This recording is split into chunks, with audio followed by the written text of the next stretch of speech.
ആപത്തുകൾ, പ്രതിസന്ധികൾ കടന്നു വരുമ്പോൾ കുഴിമുയൽ പാറയുടെ ഇടുക്കുകളിൽ കയറി അതിൻ്റെ മാളങ്ങളിൽ ഒളിച്ചിരിക്കുന്ന അത് കഷ്ടങ്ങളിൽ നിന്ന് രക്ഷ പ്രാപിക്കും. പ്രതിസന്ധികൾ കടന്നു വരുമ്പോൾ പ്രാവുകൾ പാറയുടെ പിളർപ്പിൽ കയറിയിരുന്ന് അത് രക്ഷ നേടുവാൻ ശ്രമിക്കും. എന്നാൽ ഒരു നീതിമാനെ സംബന്ധിച്ചിടത്തോളം പ്രതിസന്ധികൾ കടന്നു വരുമ്പോൾ, വ്യാകുലതകൾ കടന്നു വരുമ്പോൾ, കഷ്ടങ്ങൾ കടന്നു വരുമ്പോൾ ദൈവവചനം പറയുകയാണ്, സദൃശ്യവാക്യം 18:10, യഹോവയുടെ നാമം ബലമുള്ള ഗോപുരം, നീതിമാന്മാർ അതിലേക്ക് ഓടിച്ചെന്ന് അഭയം പ്രാപിക്കും. അതെ, എപ്പോഴും ചെന്നു പാർക്കുവാൻ, അഭയം നേടുവാൻ, വിടുതൽ പ്രാപിക്കുവാൻ പറ്റിയ ഒരു സ്ഥലം ദൈവപൈതലിനെ സംബന്ധിച്ചിടത്തോളം ദൈവസന്നിധി മാത്രമാണ്.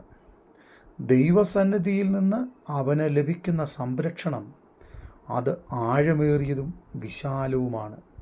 ഒരു ശത്രുവിനും ഒരുവനെ, ദൈവപൈതലിനെ തൊടുവാൻ കഴിയത്തില്ല. ദൈവവചനം ഇങ്ങനെ പറയുന്നു, ഞാൻ നിന്നെ എൻ്റെ ഉള്ളംകരങ്ങളിൽ വരച്ചിരിക്കുന്നു. ആവർത്തന പുസ്തകം 33-27 വായിക്കുമ്പോൾ, പുരാതനനായ ദൈവം എൻ്റെ സങ്കേതം, കീഴേ ശാശ്വത ഭുജങ്ങളുണ്ട്. അതെ, ദൈവം സങ്കേതമാണ്, കീഴേ ശാശ്വത ഭുജങ്ങളുണ്ട്.